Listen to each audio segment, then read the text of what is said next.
The moment that you stop enabling people and start reflecting their behavior back to them is usually the moment they decide that you're too much, a villain, or cut you off. Let's talk about it.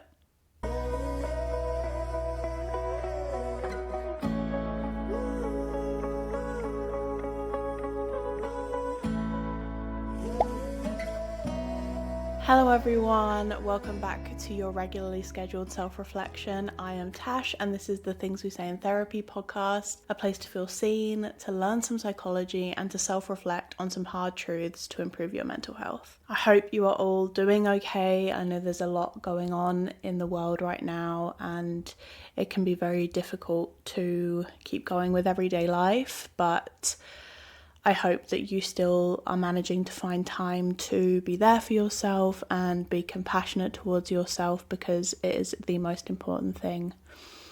The topics that I talk about can be quite difficult to listen to, so if you're not in a good headspace right now, probably best to put this off. Although I do try and come at things with compassion, you do need to be in the right headspace to work on yourself and prioritize growth. So just be kind to yourself and take care of your basic needs first. So today's topic is something I've been wanting to talk about for a while. It has affected me my whole life purely because I am someone who struggles to not be honest. I have always been the kind of person to speak up, which sounds wrong because I am a chronically anxious person, and usually people who are anxious tend to hide in the shadows and not want to create problems or conflict or anything.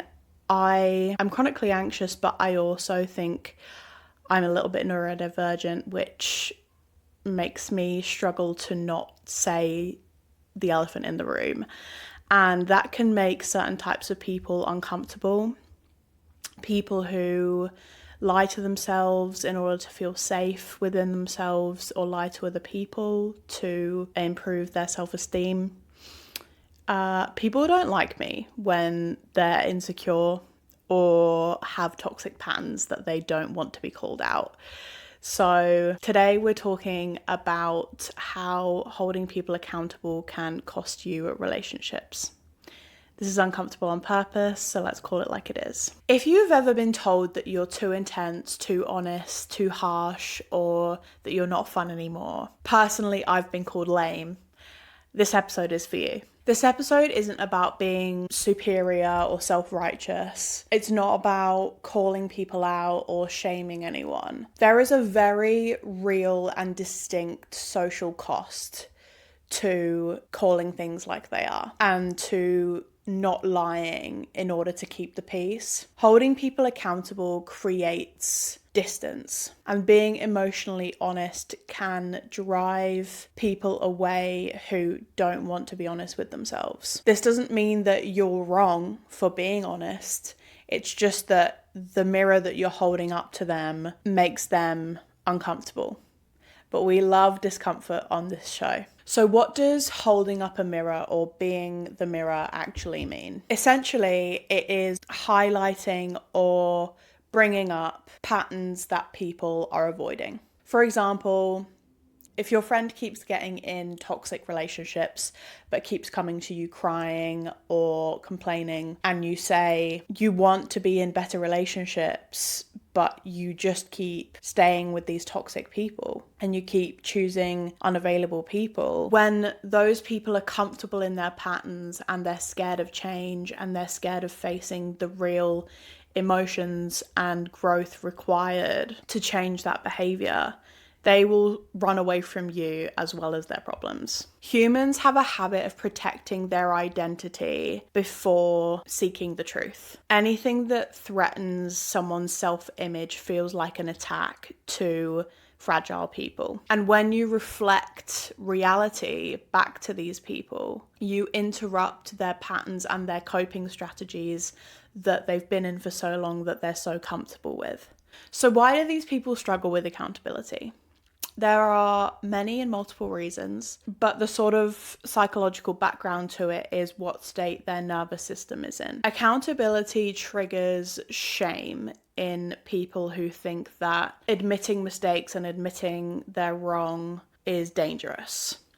The shame that they feel triggers defensiveness, and defensiveness turns into distancing themselves. Most people don't actually want to grow. Most people just want reassurance, and they want relief from the uncomfortable emotions or discomfort that they're feeling. That desire for relief turns into unhealthy coping strategies, toxic behaviors, and staying trapped in those behaviors and avoiding anything that threatens that and that threatens the identity that they have developed within those strategies and within that pain. I can't blame these people. I was in that state for so long, and I don't know what the fuck helped me get out of it, to be honest. Relief and reassurance feel great, and when you get those things, you feel amazing when your true state is pain. But running towards these unhealthy coping behaviors, it does absolutely nothing for growth and true self-acceptance. I was doing this until I realized that the uncomfortable emotions that I needed to feel temporarily was worth it in order to get to a point of true happiness, instead of craving the external validation or reassurance from others that I needed in order to feel that fake safety. So if you come to these people who are just avoiding reality at all costs in order to protect themselves and their identity, your honesty removes that comfort that they seek. So in their eyes, you become the problem.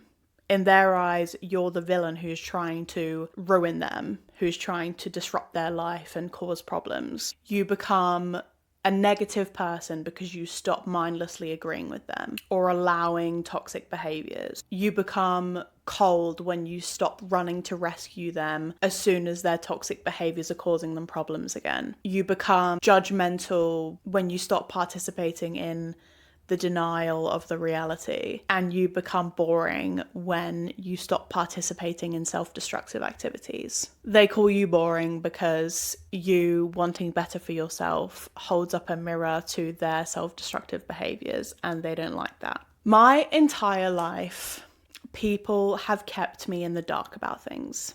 I'm always that friend who isn't told anything. I used to take it so personally. I used to think that people didn't actually like me. It was because I was untrustworthy, or those people just weren't my true friends and didn't want to involve me, especially after it was happening multiple times. But after a while, I realized that people weren't telling me things because when they did, they only got honesty and the truth from me and the mirror that I hold up, which I always do my best to deliver with compassion and empathy. But most people don't want to hear the truth. Most people just want to hear that their coping mechanisms, toxic behaviors, and problems are justified. They just want to hear what's immediately going to make them feel better and soothe them. Unfortunately, I rarely offer that because I personally don't believe that shying away from the truth is beneficial. Obviously, that does depend situation to situation. There's a place and time. I'm very aware of that. But predominantly, what is the point in lying to yourself and other people? I don't know. But the consequence of being like this for me was losing friends regularly. People just stop talking to you. There's less emotional intimacy with the people you care about because you're not having those deeper conversations. You don't really know that person when you're constantly having things hidden from you about their life. I found that eventually a lot of my relationships were superficial. I was once even yelled at by one of my ex-boyfriends because I called out one of his friends for saying misogynistic, disgusting things about his girlfriend. But I was labelled the problem in his eyes because I have to call everyone out on everything. Yet the friend's toxic, horrible behaviour was swept under the rug in order to keep the peace. make it make sense. But I now understand that I'm not a less lovable or less worthy person because I value honesty and truth. I was just less useful to their avoidance. Being like this initially, even when I realized why this happens, it does feel lonely because it feels like rejection. You're not being rejected for who you are, you're just being rejected for what you represent, which still feels like you're being rejected for who you are. But people generally tend to choose environments that let them stay the same, and growth-oriented people disrupt that environment. I was subconsciously this way for a long time and didn't realize how it was affecting my relationships. Something I had to realize was that not everyone wants to heal. Some people just want to cope, and a lot of the time, some people just need to cope, which there is a difference there. We develop coping mechanisms for a reason, right? At some point, you are choosing to stay in an unsuitable environment for yourself. But being emotionally honest will make you unpopular with emotionally avoidant people, always. And demanding accountability from people who avoid being honest with themselves at all costs is a pointless practice. But as well, if you're like me and you outgrew a lot of people and things when you developed your values and morals and updated your emotional availability and started prioritizing growth over staying the same and repeating old habits, you were likely caught up in a lot of conflict or misalignment with the people and the things from your old life. It's very painful when this happens, when you realize that you don't fit in an environment anymore that's been comfortable for a long time.